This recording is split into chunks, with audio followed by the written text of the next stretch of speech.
नियत कहा जाता है जैसी नियत वैसी ही बरकत। एक गांव में धनिया नाम का एक किसान रहता था। वैसे उसका नाम तो धनीराम था, उसे गांव के लोग धनिया ही बोलते थे क्योंकि धनीराम केवल नाम का धनी था, बाकी वो था बहुत ही गरीब। बाकी किसान अमीर थे।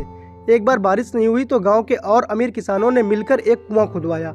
उस समय रहट से ही सिंचाई होती थी, सबकी अपनी अपनी बारी बंधी थी। कुआं धनीराम के खेतों के पास था, लेकिन उसे पानी नहीं मिलता था। अमीर किसानों ने खेतों में बीज बोकर सिंचाई शुरू कर दी। धनीराम बीज भी नहीं बो पा रहा था। उसने अमीरों की बड़ी मिन्नतें की, लेकिन किसी ने एक ना सुनी। धनीराम बारिश से पहले खेत में बीज ना बो पाया तो भूखों मर जाएगा। ये सोचकर अमीर किसानों ने उस पर दया की और बीज बोने के लिए एक रात 4 घंटे की सिंचाई का मौका दे दिया।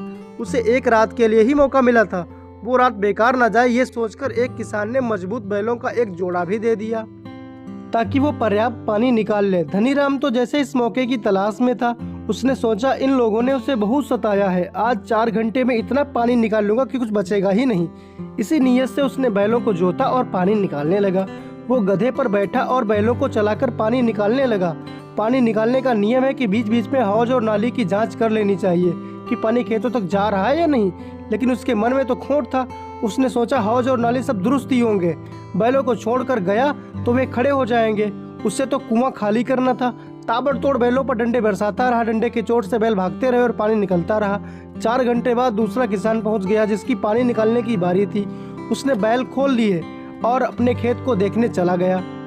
वहां पहुंचकर वो छाती पीटकर रोने लगा। खेतों में एक बूंद पानी भी नहीं पहुंचा था। उसने हौज और नाली की तो चिंता ही नहीं की थी। सारा पानी उसके खेत में जाने के बजाय कुएं के पास एक गड्ढे में जमा होता रहा।